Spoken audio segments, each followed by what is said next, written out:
You know how it feels when you get an offer you just can't refuse? Well, BBC Television called. They had a quest for me.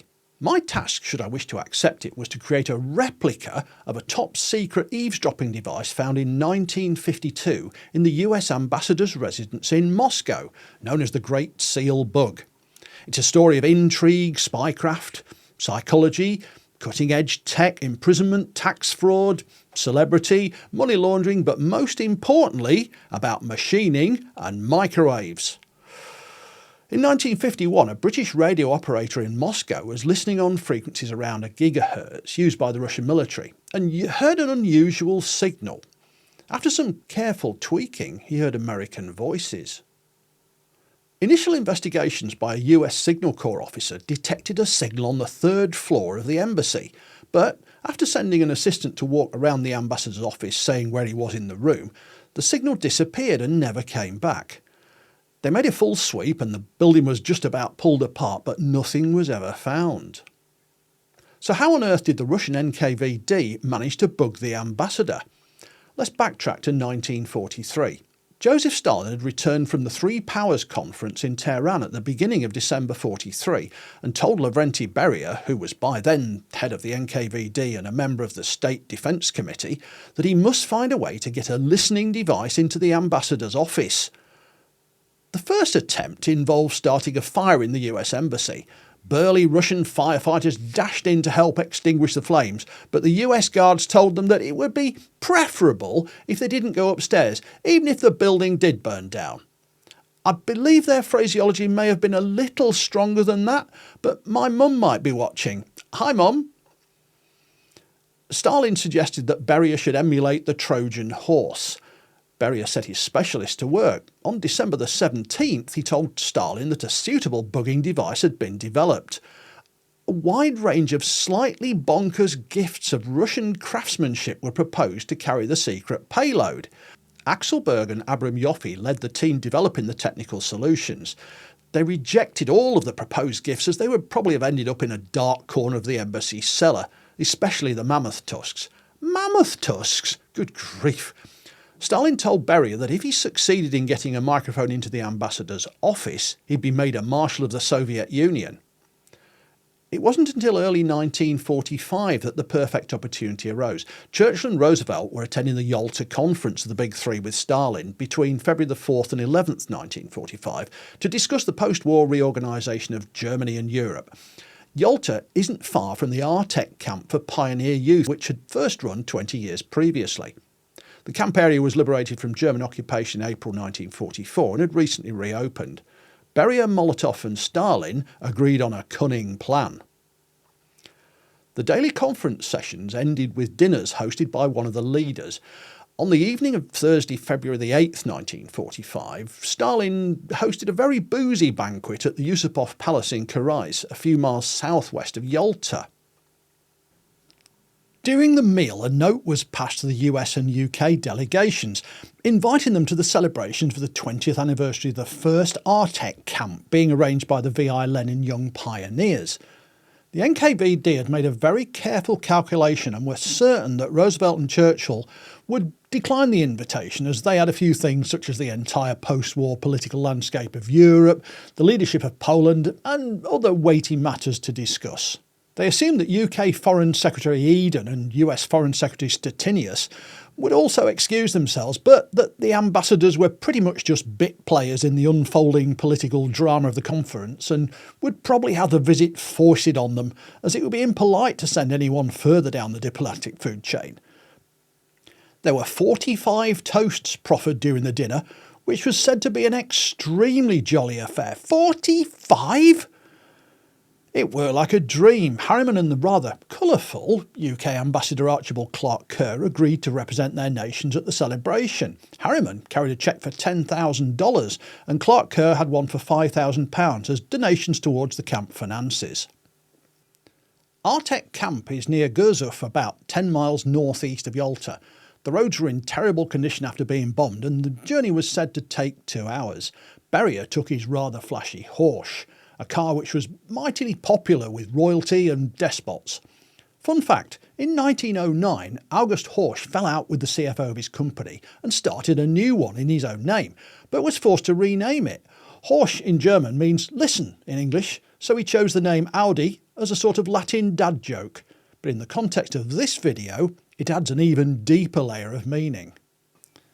The NKVD team had prepared the camp very thoroughly, with a pioneer choir, a large lineup of cheery uniformed pioneers resplendent in their red scarves, an orchestra, and, as the Russian reports say, perfect cleanliness and order. I suspect it might have looked more like a scene from Happy Days or Grease, with high schoolers who seemed suspiciously mature in years. I rather imagine the ambassadors may have been a little worse for wear after the boozy night before and didn't really notice that the pioneers were actually 2 entire battalions of NKVD operatives. After the choir sang the Star-Spangled Banner in English, 4 pioneers brought forward a fine wooden carving of the Great Seal of the United States. The director of Artec presented a splendid gift to Harriman, who was said to be somewhat emotional, perhaps still from the after effects of the previous evening. History fails to record whether Clark Kerr received a gift, and now we get into perhaps fanciful descriptions of the operation. Supposedly, Harriman asked Stalin's interpreter Valentin Berezhkov where he should hang the plaque, to which the reply was, "Hang it above your head, it'll make the British ambassador burn with envy." Now that, my friends, is PsyOps at its best. On his return to Moscow, the ambassador hung the seal on the wall in his study at number 10 Spasopeskovskaya Square in Moscow, which is usually known as Spaso House. It was able to overhear some pretty juicy stuff over the next 7 years. The NKVD team must have thought all their birthdays had come at once. The KGB later said that the Soviet leadership often learned about decisions made by the ambassador before the President of the United States himself. Whether that timeline's totally true raises a few questions about the internal construction modification of the Great Seal and about 2 phases of renovations at Spaso House. The date and location of the Artec celebrations reported in many other sources as being the 4th of July or the 4th of August at Spaso House, but I'm sticking with the date from Russian sources as the geographic proximity to the Yalta Conference adds a lot of credibility. Harriman, Berrier and Clark Kerr are not recorded in any of the meeting minutes during the morning of Friday the 9th of February, so it's plausible that they could make the round trip and be back in time for the Foreign Ministers' meeting at the Livadia Palace at noon. The US delegation was staying at Livadia and it was somewhat overcrowded. Berrier was appointed a Marshal of the Soviet Union in July 1945, just as Stalin had promised. That also gives weight to the February the 9th date. The anecdote about Berezhkov being at the presentation is also plausible because Stalin hadn't got any meetings with the US or UK delegations until 4 p.m. on the Friday. Berezhkov later said he was faint with hunger during the sessions as there was so much talking he had no time even to take a mouthful. During one slight pause he took a mouthful of food just as Stalin spoke and there was a short silence. Stalin crossly told him he was there to translate, not to eat. The Great Seal and its top secret contents remained on that wall in Spaso House during the tenure of 2 more ambassadors and even appears in a famous photograph of Secretary of State George Marshall, author of the Marshall Plan for Post-War Reconstruction and Investment in Europe, at the Moscow Conference in March 1947. There's a source which suggests that the Great Seal was actually stored elsewhere and only hung at Spaso House during renovations in 1949, but the photo of Senator Marshall rather contradicts that.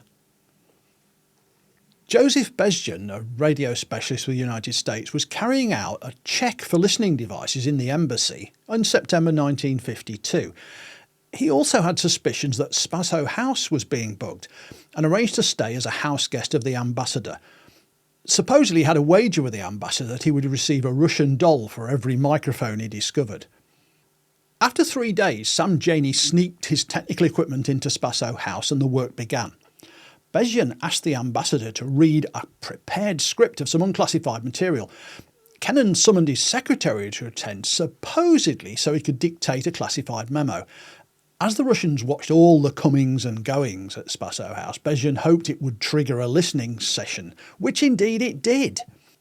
I rather imagined the scene as he dashed down from the attic and opened the door, waving his arms madly at the ambassador to keep talking, while he searched, but a more sober source says he didn't want Kennan to be surprised and blurt out, "Did you find something?"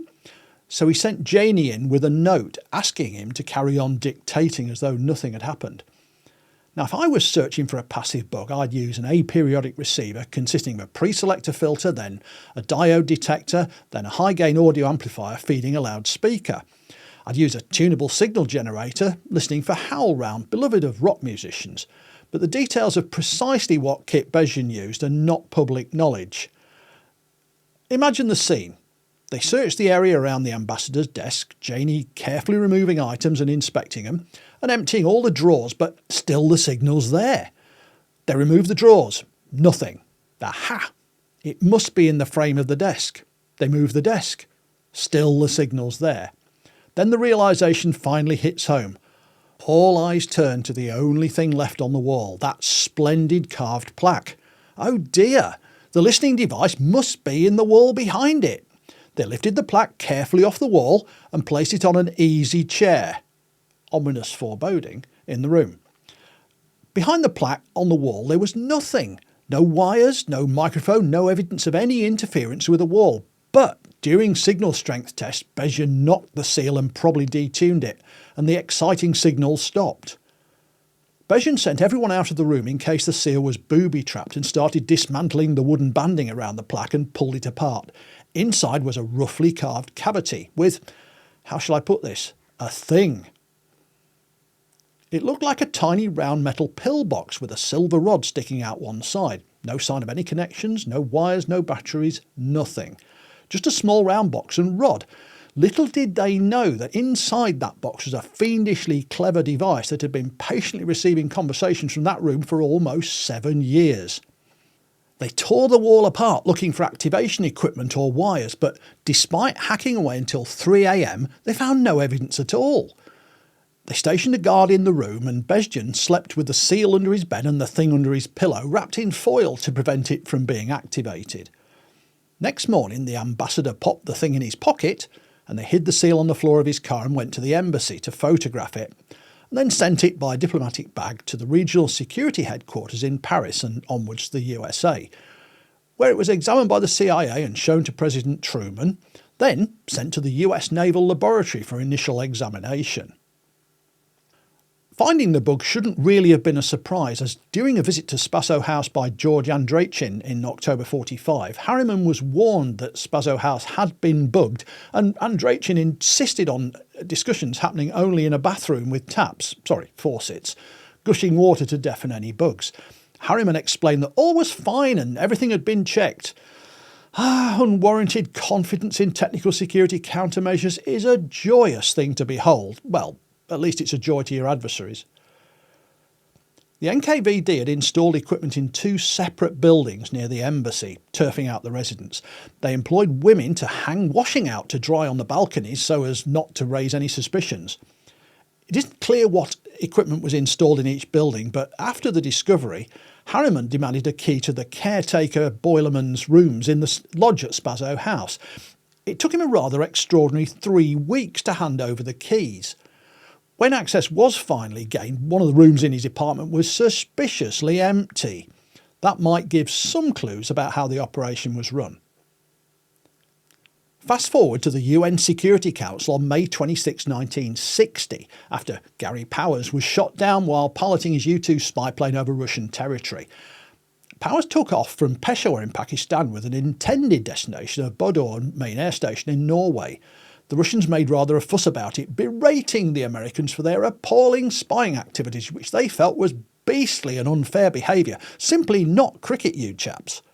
Ambassador Henry Cabot Lodge Jr. whipped out the plaque from under his desk, opened it up and brandished the thing, explaining that the Russians were at it just as much as the Americans, so they'd better shut up and stop moaning. According to some reports, the Indian representative was persuaded by the Russians to ask Cabot Lodge if they could have a copy of the bug. Back to 1952. After the examination at the Naval Laboratory, the device was sent to Marconi Labs in the UK, where Peter Wright, the author of Spycatcher, and colleagues did further analysis, complaining that the US team had damaged the delicate diaphragm. Wright was attached to Marconi as a Navy scientist and had carried out occasional work for British intelligence since the late 40s. Now, Despite Spycatcher causing a terrible fuss in the British establishment when it was published back in '87, a lot of what appeared in the book wasn't exactly 100% correct. Same as some of the other material which was released or leaked to the press. An article about the device appeared in Electronics Illustrated in 1962 and later in Scientific American, both with rather fanciful drawings. The technical details of the bug released in the public domain have always been rather sketchy, if not outright disinformation. Wright probably believed he'd solved the riddle for the FBI, but it's likely he wasn't given the full picture, and some sources suggest he actually received a replica. The original analyses by the US teams were released under the Freedom of Information Act in 2017, along with enormous amounts of paperwork about requests for expensive test gear and facilities that somehow always appear in microwave engineering labs. One of the threads in there is about creating an aperiodic receiver using a pre-selector, a 1N21 radar diode and a 4-tube amplifier built into a Japanese chassis to enable detection of such bugs.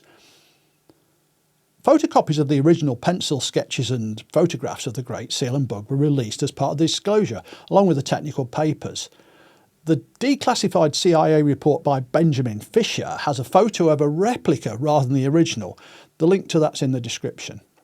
There are some physical copies of the seal and several working replicas of the bug itself have been made over the years, but for the BBC project I wanted to stick to techniques and materials that would have been available to the original makers and see if a bloke in a shed in Yorkshire could make a faithful replica of this iconic listening device using an old lathe and milling machine plus jeweller's hand tools.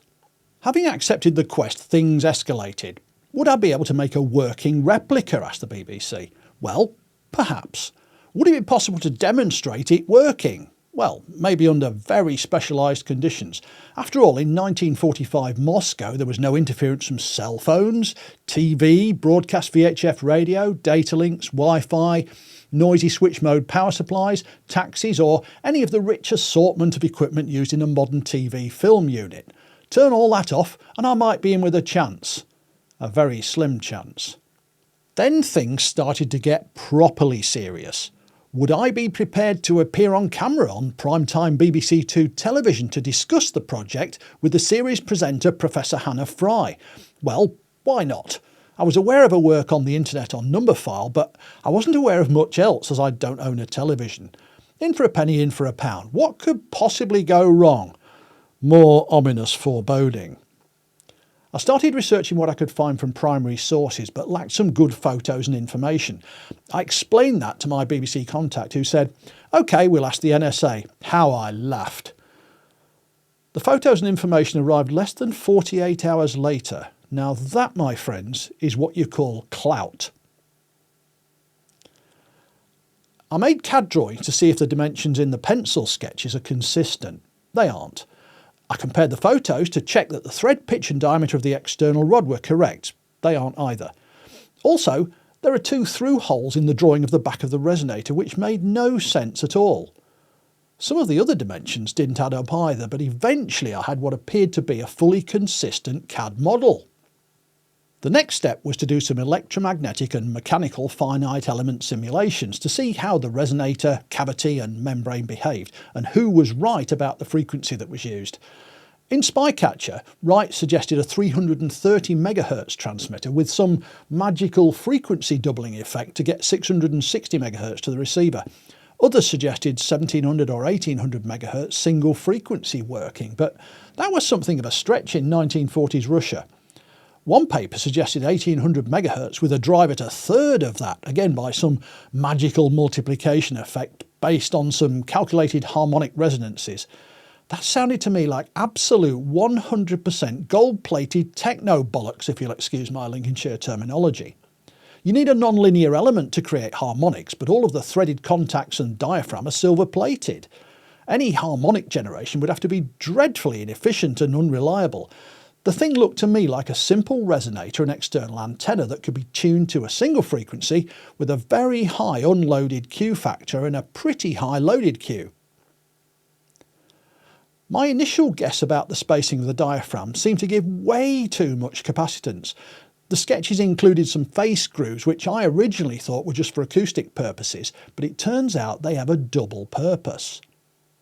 If you have a metal disc close to a diaphragm and a sound wave impinges on it, the gap changes as pressure variations move the diaphragm. However, there's a cushioning and reflection effect as a result of the tiny gap. That would cause weird resonances. The front face of the resonator that I've machined has 0.5mm grooves in concentric circles with narrower ridges between. It's likely that the grooves had radial cuts as well, because most of the microphone designs on which the system's based use that approach. In a typical modern condenser microphone, the solid disc often has a large number of small blind holes of different depths and diameters, or grooves, in its face to suppress those resonances. If a significant part of the surface is removed, then the capacitance of the disc to the membrane falls linearly with the change in area. Removing a little more than half of the face with my grooves provided about the right amount of capacitance to resonate the cavity at a frequency that matches the external antenna, and with a suitably narrow gap to allow a decent variation with the 10 nanometers or so movement of the membrane with speech. I decided to try just with the radial grooves to see if there were any actual resonances.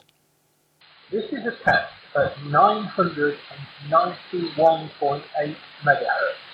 That's 991.8 megahertz, using a very second-rate diaphragm. There are some interesting questions around the internals of the Great Seal repairs. The notes suggest that the work was done in a great hurry, as though it was being done by somebody whose job was just to fit the bug and who wasn't any sort of expert at carpentry. Was it done during the Spaso House renovations in 1947? Or was there just a new version of the device released between 1943 and spring 45? It seems odd that the job of hacking out the new space was done with so little care when the enclosure was then sealed with great attention to detail. Fast forward to 2022. I drove up to the doors of Broadcasting House in the West End of London with a large amount of kit, including signal generators, amplifiers, my aperiodic receiver, cables, 2 sets of phased antennas, and I went through the hallowed portal into reception. The security guards inspected and x-rayed everything and then looked suspiciously at a wooden box. "What's in the box, sir?" said the guard. "Oh, it's just a Russian spying bug that I'm going to plant in the BBC council chamber upstairs near the portrait of Lord Reith," I said. He stared at me for a while and then said gravely, "I'm sure it is, sir. Enjoy your visit." My stress level was off the scale.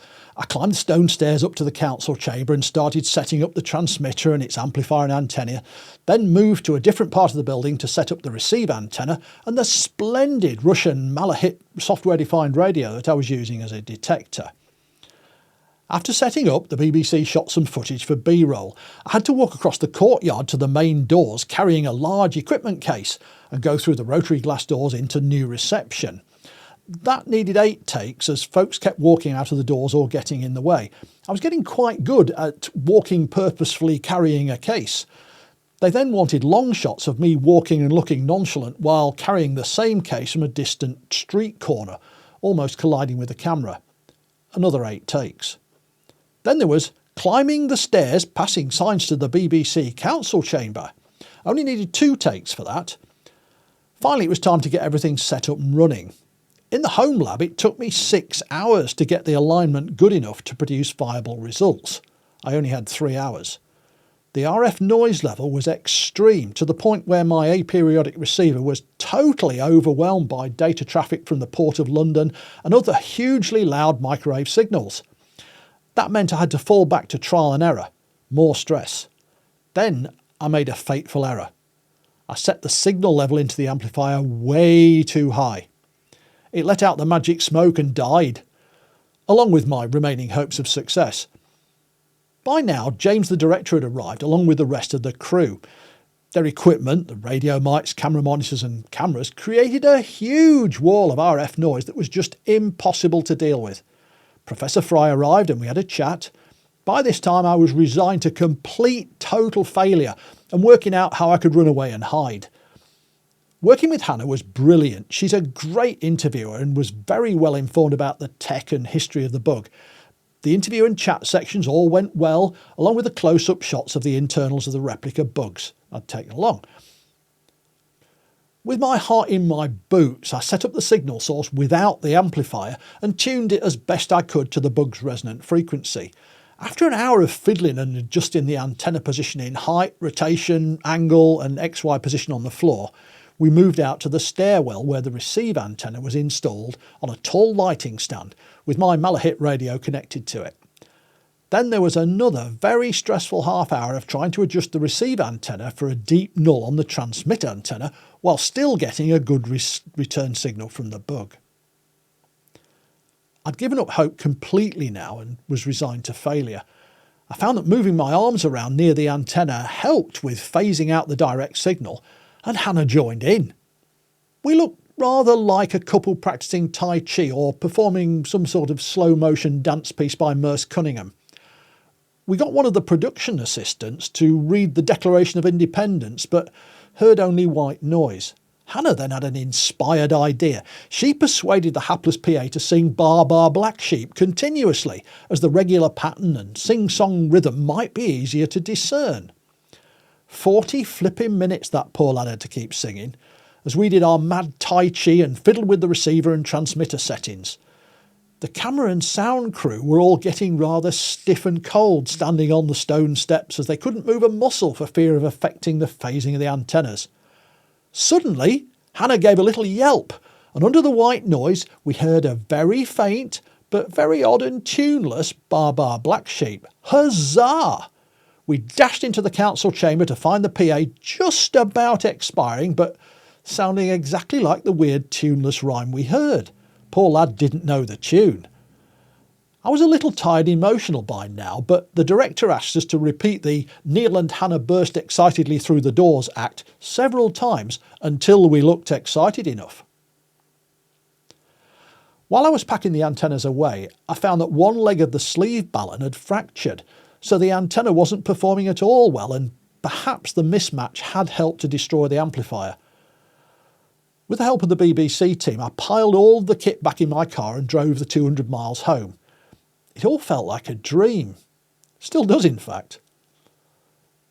When the programme went out at 8 p.m. on a Thursday on BBC Two, my mum watched it and told all her friends to watch her little boy on the telly. Making my mum proud made it all worthwhile somehow. Future videos in this series will cover the mechanical design and machining of the replica bugs and an in-depth technical explanation of exactly how the bugs work. But the next one's going to be about the showbiz celeb and entrepreneur who created the bug for Beria and was also the toast of the town in New York in the 1920s and 30s. But was he also a master spy and money launderer? If you'd like to help me with my projects and videos, I've got a Patreon page with some tiers having access to a Discord discussion server where we can talk about projects and ideas and generally discuss anything related to machining and microwaves. Also, I send out a twice monthly email update and there'll be occasional giveaways of parts I've machined to a randomly picked Patreon. The link's in the description. Thanks for watching and special thanks for subscribing and huge thanks to the kind folks on Patreon. There's more of my videos in this series up there.